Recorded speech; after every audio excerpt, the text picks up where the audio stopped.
출애굽기 28장 1절에서 14절까지 말씀입니다.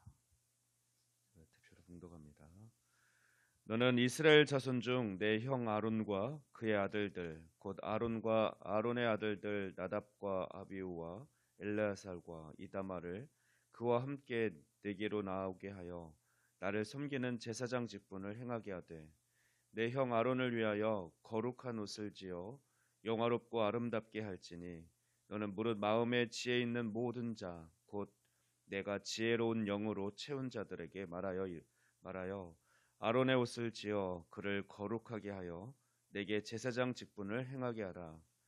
그들이 지을 옷은 이러하니 곧 흉패와 에봇과 겉옷과 반포 속옷과 관과 띠라. 그들이 내 형 아론과 그 아들들을 위하여 거룩한 옷을 지어 아론이 내게 제사장 직분을 행하게 하라.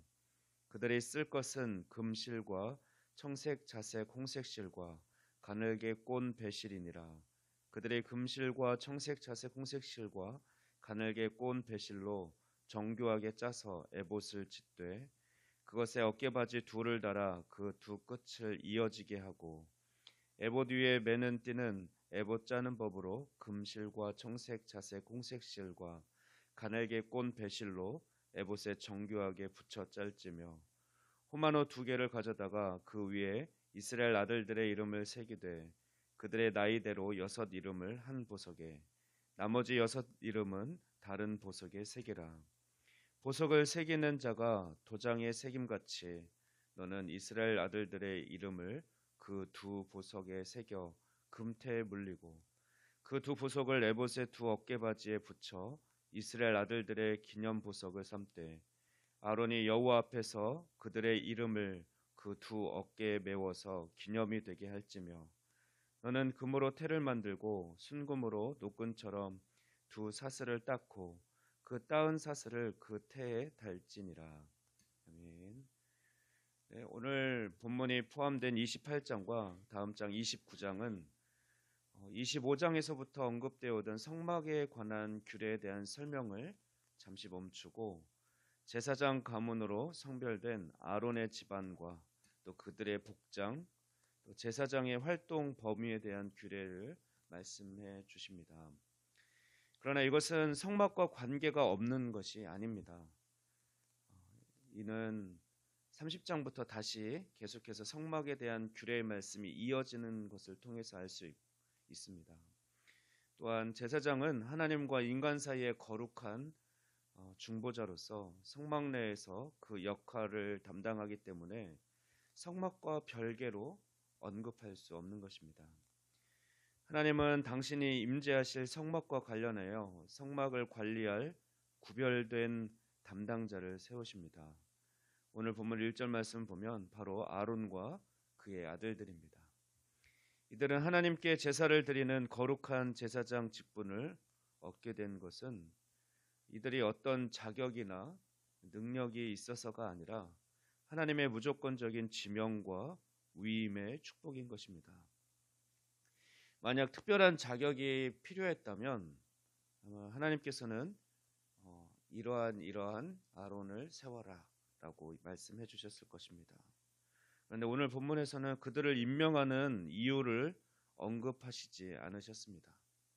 다만 나중에 그들에게 성결을 요구하실 뿐입니다. 그리고 2절 말씀은 그에게 거룩한 옷을 지어 입혀서 영화롭고 아름답게 하라고 말씀하십니다. 그런데 거룩한 옷을 짓는 자들에게는 특별한 자격이 필요했습니다. 3절 말씀을 보면 하나님께서 지혜로운 영으로 채운 자들에게 맡기라고 말씀하십니다. 즉 성령 충만한 자들에게 그 중요한 임무를 맡기신 것입니다. 그리고 6절 말씀부터는 이제 대제사장이 착용할 각 복장을 구체적으로 말씀해 주십니다. 모두 7가지로 이를 순서별로 기술하면 흉패, 에봇, 겉옷, 반포 속옷, 관띠, 성패입니다. 각각의 의미는 내일 본문에서 이어서 계속해서 살펴볼 것이고 오늘은 첫 번째 복장인 에봇에 대해서 설명하고 있습니다. 에봇은 금실과 청색, 자색, 홍색 실, 가늘게 꼰 배실로 만들어졌는데 제사장이 제일 겉에 입는 옷이었습니다. 이 옷은 예수 그리스도의 영광과 아름다움을 상징합니다. 하나님은 거룩한 분이십니다. 따라서 그분을 섬기며 늘 가까이 있는 자는 무엇보다 그에게는 거룩이 요구되었습니다.